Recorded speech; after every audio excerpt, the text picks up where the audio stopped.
Il est né dans un pays où la lumière s'éteint, les routes se fondent et la corruption ronge tout. Et pourtant, il est devenu l'homme le plus riche d'un continent de plus de 1,4 milliard d'âmes. Mais parce qu'il connaît derrière que l'école ne t'apprend jamais. Aujourd'hui, je te donne ces 5 secrets.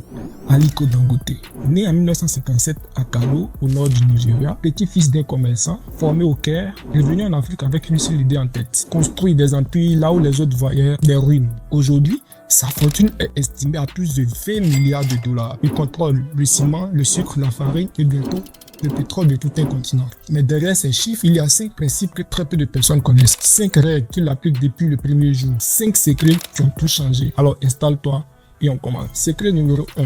Penser à milliards, pas à millions. Il n'a jamais visé petit. Pendant que les autres cherchaient à survivre, Dangote cherchait à dominer un continent. Nous sommes en 1984. Dangote a 24 ans. Il emprunte 500 000 naira à son oncle pour lancer une société d'import de ciment, de sucre et de farine au Nigeria. Ses concurrents se moquaient de lui. Il disait il va échouer en 6 mois. Mais Dangote, lui, n'importait pas juste pour vendre. Il étudiait chaque sac de ciment qui entrait au Nigeria. C'était une leçon pour lui. Et il se disait pourquoi payer des étrangers pour fabriquer ce qu'on peut produire chez nous. Et en 1997, il passe à l'action. Il construit sa première usine de fabrication, puis une deuxième, puis une troisième. Il ne vendait plus les produits, il contrôlait les industries entières. Sa philosophie: si vous pensez petit, vous obtenez petit. Moi, je pense à l'échelle du continent. Aujourd'hui, le Dangote Group emploie plus de 30 000 personnes à travers le continent. Sa raffinerie de pétrole à Lagos au Nigeria est la plus grande d'Afrique, capable de traiter 650 000 barils par jour. La leçon derrière tout ça, c'est que la taille de ta vision détermine la taille de ta réalité. Secret numéro 2. Maîtriser la patience stratégique. Dans un monde qui veut tout de suite, Dangote a construit son empire en apprenant à attendre.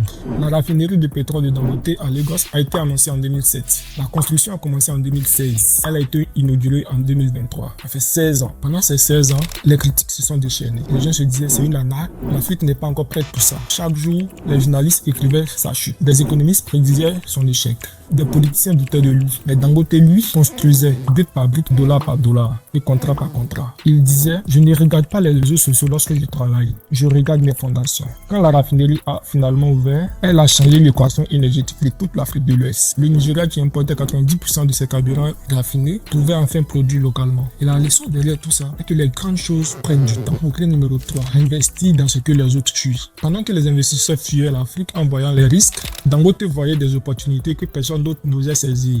En 2010, tout le monde fuyait l'industrie cimentière africaine. Les infrastructures étaient mauvaises, le gouvernement instable et la logistique cauchemardesque. Dangote rachetait des cimenteries défaillantes en Tanzanie, au Cameroun, en Côte d'Ivoire et en Zambie. Des actifs que personne ne voulait. Il a envoyé ses propres ingénieurs, formé des équipes locales, reconstruit les chaînes de production, négocié directement avec le gouvernement. Et le résultat aujourd'hui, Dangote Cement est devenu le plus grand fabricant de ciment en Afrique, présent dans 10 pays africains avec des marges bénéficiaires que les analystes occidentaux n'arrivent pas à expliquer. Et sa logique était simple. Là où les gens voient de la peur, lui voit un vide à remplir. Et celui qui remplit le vide en premier devient indispensable. En 2022, Forbes estimait sa fortune à 13,5 milliards de dollars, bâti presque entièrement sur des secteurs que les autres jugeaient trop risqués, trop difficiles, trop africains. Ce que vous devez comprendre dans tout ça, c'est que la vraie richesse se cache là où la peur des autres crée le vide que tu vas occuper. Secret numéro 4. Construire des systèmes, pas juste des revenus. Un entrepreneur ordinaire cherche à gagner de l'argent. Dangote, lui, a cherché à contrôler les systèmes qui font circuler de l'argent. Voici le génie invisible de Dangote. Il ne vend jamais juste un produit. Il contrôle toute la chaîne. Par exemple, il possède des usines de raffinage et il possède la logistique de distribution. Il négocie les tarifs douaniers avec le gouvernement nigérien pour protéger sa production locale. Et le résultat aujourd'hui, quand vous achetez du sucre au Nigeria, l'argent ne sort pas du pays. Il reste dans l'écosystème de Dangote. Il a appliqué ce même modèle au ciment, à la farine, au sel, à l'huile de palme. De chaque industrie, intégration verticale totale. En 2013, lors d'une conférence à Lagos, il a dit ceci: je ne construis pas des entreprises, je construis des infrastructures pour des nations. Et à la suite de cela, il donne la différence. Il dit la différence, c'est que les entreprises se vendent et les infrastructures, elles deviennent nécessaires. C'est ça la pensée systémique. Ne pas chercher à être riche, mais à être indispensable. Et ce que vous devrez retenir de ce secret 4, c'est de faire de contrôler le système. Et lorsque vous contrôlez le système travaille pour toi 24 heures sur 24. Cinquième et dernier secret, rester africain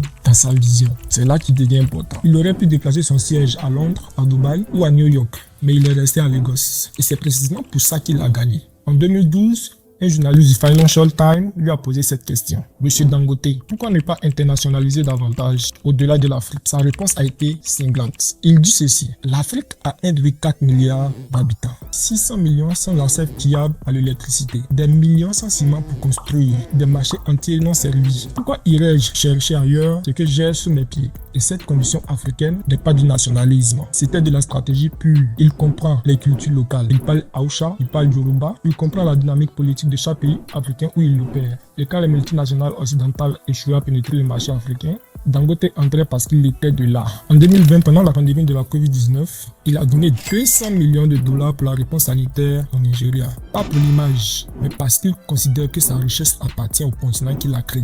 Cette loyauté à l'Afrique est devenue son avantage concurrentiel ultime. Personne ne peut ne lui voler sa connaissance du terrain. Et la leçon à retenir derrière ce secret numéro 5, c'est que ta différence, ton origine, ton contexte, ta culture n'est pas un handicap pour toi, c'est ton âme secrète. Et voilà les 5 secrets de Dangote. Penser grand, assenter stratégiquement, investir là où les autres fuient, construire des systèmes et rester ancré dans son identité africaine. Alors, ce que vous devrez comprendre et ce qui est intéressant, c'est que ces secrets ne sont pas seulement pour Dangote et ils ne sont pas seulement réservés à Dangote. Ils sont disponibles pour toi maintenant, aujourd'hui. La seule question c'est, est-ce que tu vas les appliquer ou est-ce que tu vas juste les regarder? Alors, si cette vidéo t'a appris quelque chose, partage-la à quelqu'un qui a besoin de l'entendre et abonne-toi.